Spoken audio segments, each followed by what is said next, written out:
Welcome back to Celebrity Radio. It's Alex Belfield talking to some of the world's biggest stars and some of my favourite people, and a man who you all know. You might not know you know him, but you do know him because 3 times a week on the BBC, you hear him on EastEnders. He's written some of the greatest theme tunes in history, including Howard's Way, and he joins us on the phone now. Simon May, how are you? Alex, I'm very well. Nice to talk to you. This is a great honour for me, and do you know what bothers me about you? Everybody knows you, but they don't know you. Is that frustrating? Well, it has advantages. It means you can get the best table in the restaurants, but you don't get people coming up to you during the meal harassing you for an autograph. What genius. What a great way of doing it. I never thought of that. I mean, let's face it, EastEnders is probably the thing that you're best known for and has been your longest standing hit.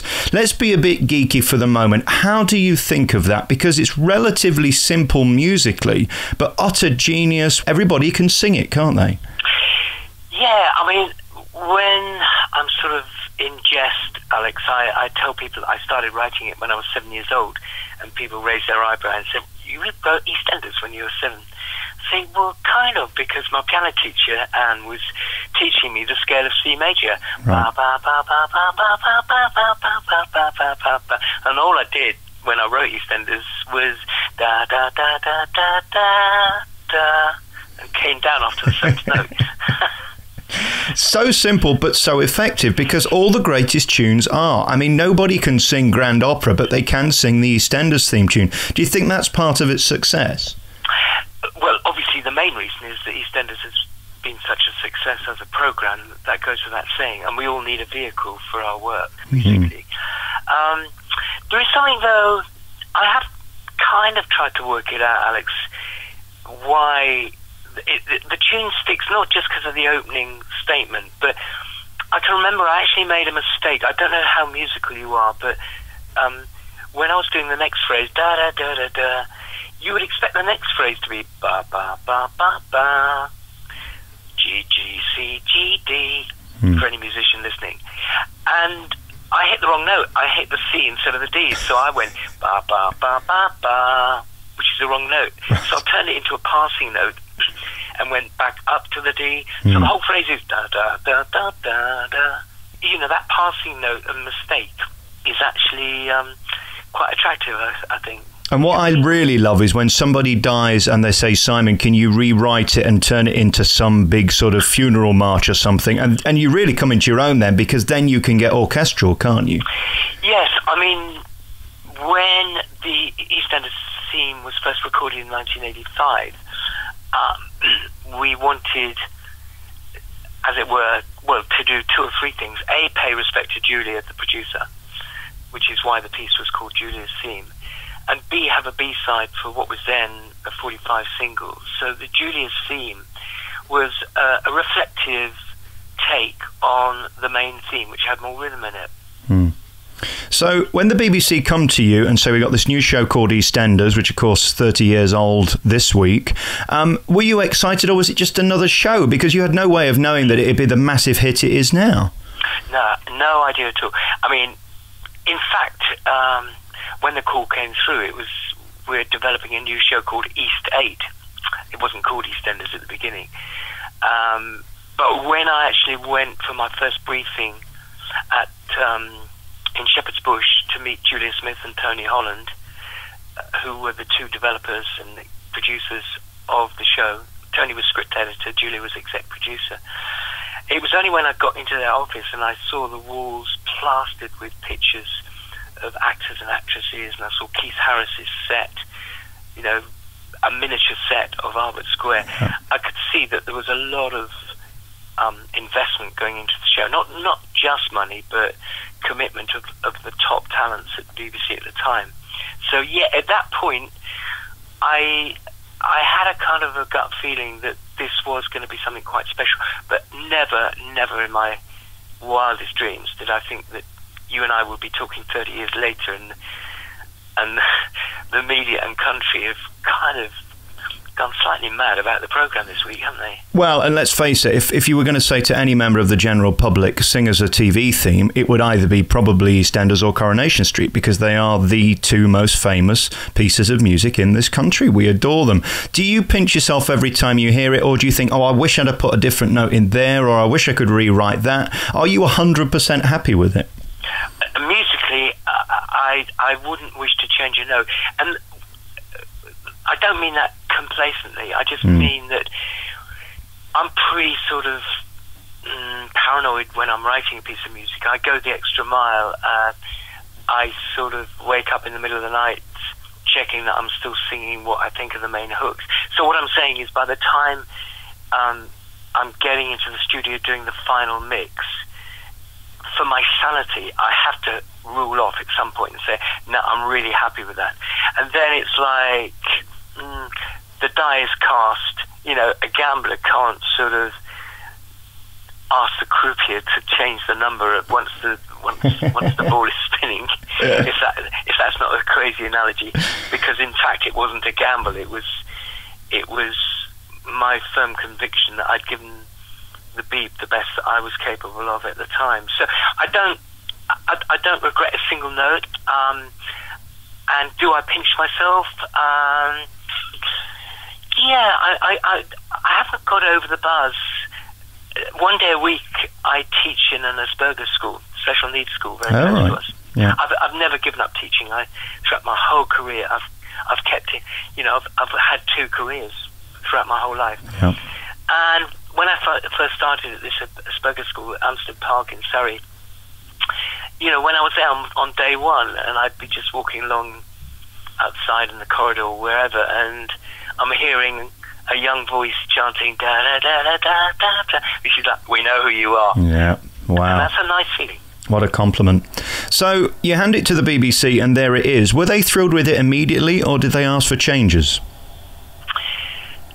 I wrote a first draft of a completely different piece that I took them a week prior to the successful meeting I had with Julian Turney.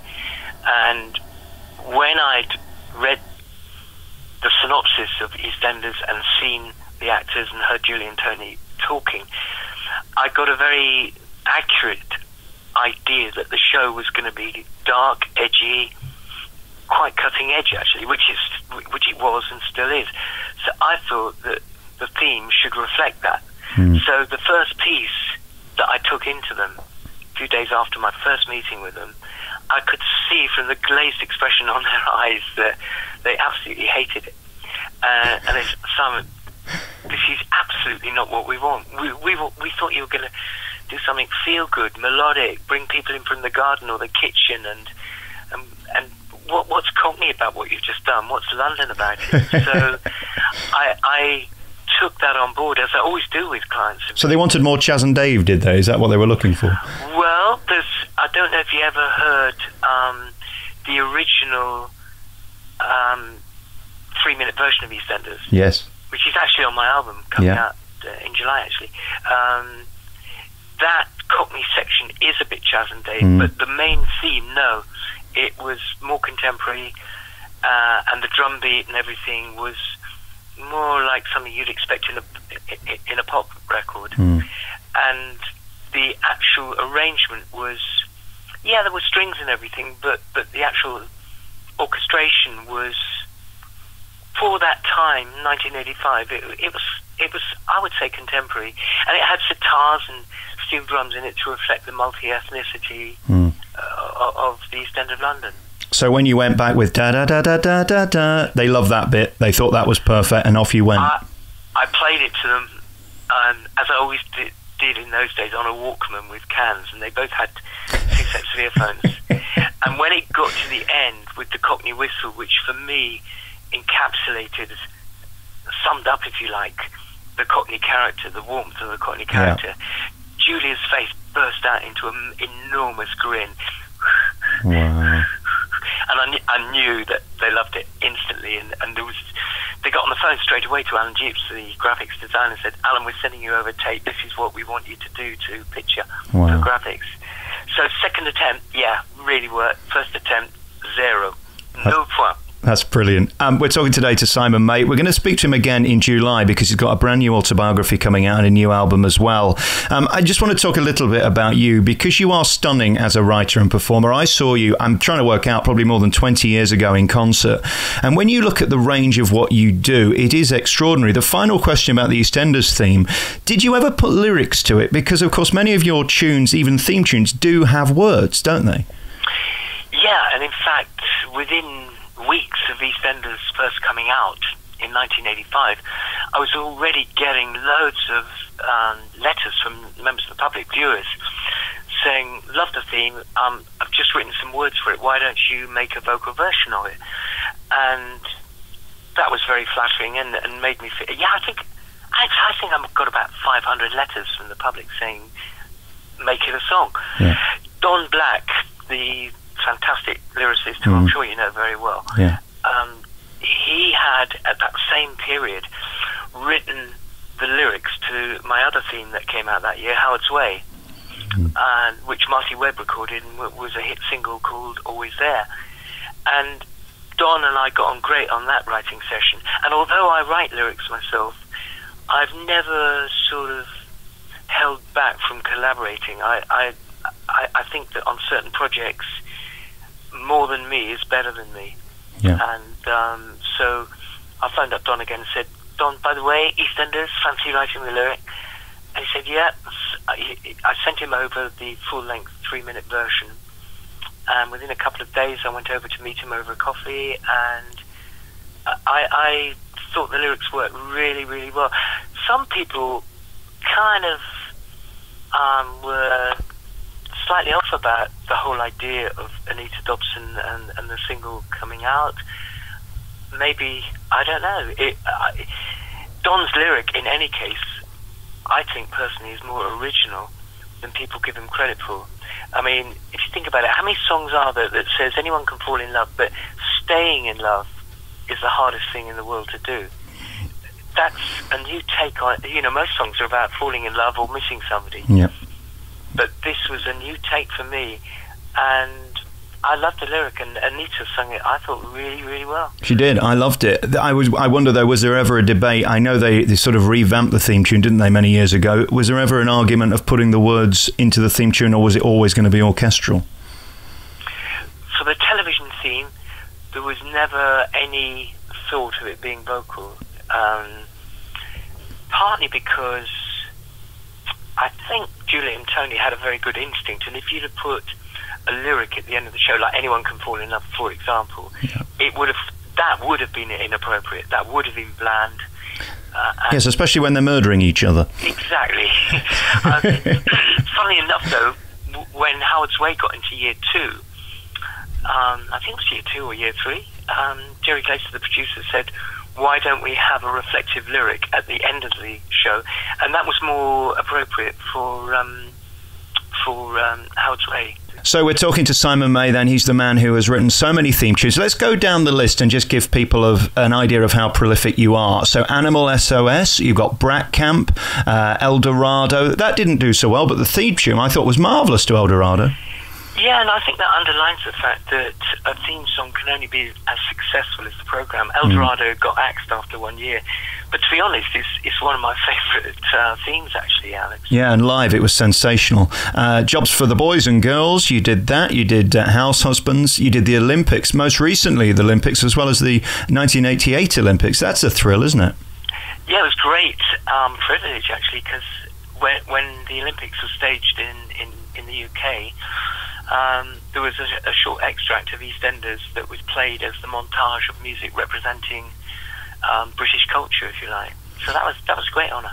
And again, I mean, there's a big culture of people who want to know about these TV themes. I was listening to Radio 2 on Sunday night, funnily enough, and Paul O'Grady did a whole 2 hours on TV themes. Some people just love them and literally collect every single one over the years. You've got a big fan base out there, haven't you? Yeah, funny enough, my wife Rosie and I were listening to Paul O'Grady on our way back from the coast, and it was really funny because I heard this track, More to Life, by Cliff Richard, and I thought Rosie was playing one of our CDs. I said, why are you playing my CD? She said, I'm not. She said, this BBC's live radio. I said, oh wow, they're playing my tune. And More to Life was the theme song for Trainer. Right. And that, I think you may be referring to the same. It was, yeah. I was driving home from the coast as well on Sunday. We were there together. And did you not hear the Cliff More to Life and realise that was...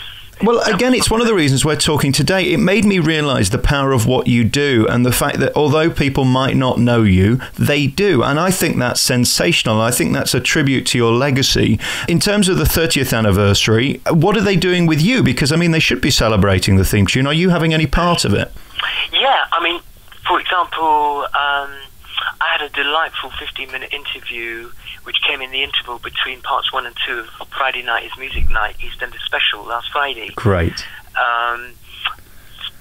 Susan Hill, who's a lovely journalist, put me next to Barbara Windsor in the Star on Sunday, this last Sunday, and they've invited me up to attend the live broadcast of EastEnders on Friday night and join the cast and production team for partying up till 1 o'clock in the morning. So I'm very privileged to have been invited. No, not at all. You're not privileged. As far as I'm concerned, there's Pat Butcher, there's Peggy Mitchell, and there's Simon May. I mean, really, you are the backbone of that show. Without that theme tune, it wouldn't be EastEnders. And I hope you know how much we all love it. That's one of the reasons I'm calling today. That's really, really kind of you to say that, Alex, and appreciate it.